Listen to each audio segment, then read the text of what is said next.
तेरी सोच इतनी कम क्यों हो गई है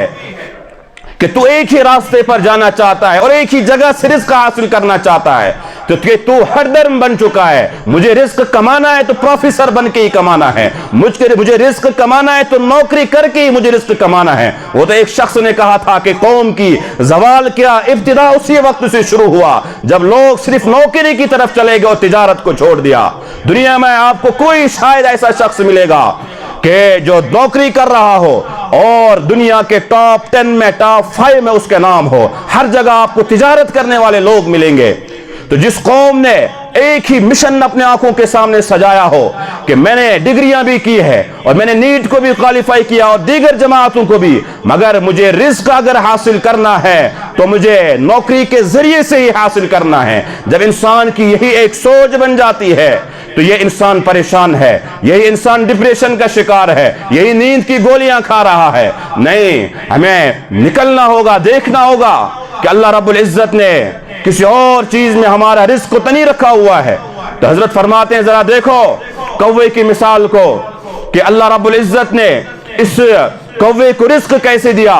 कि कौवे की यहाँ जब बच्चों की विलादत होती है तो कौवा सबसे ज्यादा काला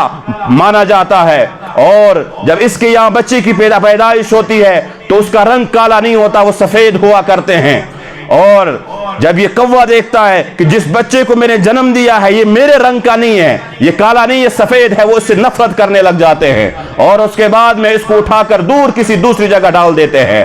कुछ दिन गुजरते जाते हैं, कुछ लम्हा जब गुजर जाता है अब इन्हें यह एहसास होता है कि बच्चे तो मेरे ही हैं, जरा मैं देख कर आ जाऊं कि उनकी जिंदगी कैसे गुजर रही है कि पैदाइश के फौरन बाद मैंने अपने घोंसले से उसको निकाल दिया था। कुछ दिन के बाद जब ये जाते हैं तो जाने के बाद देखते हैं कि अब ये सफेदी खत्म हो रही है और अब इसके उनका जो अपना रंग है काला रंग वो उसके ऊपर चढ़ रहा है। तो ये परेशान होते हैं कि इतने दिन तक यहाँ कोई मंजर नहीं, कोई रिस्क पहुंचाने वाला नहीं और ये छोटे से चूजे हैं, कौन इनको रिस्क पहुंचा रहा होगा। तो वहां भी वो देखते हैं कि अल्लाह का निजाम क्या है कि ये छोटे से चूजे हैं, बच्चे हैं और अल्लाह रब्बुल इज्जत ने ये निजाम बनाया हुआ है कि इनके मुंह के अंदर अल्लाह रब्बुल इज्जत ने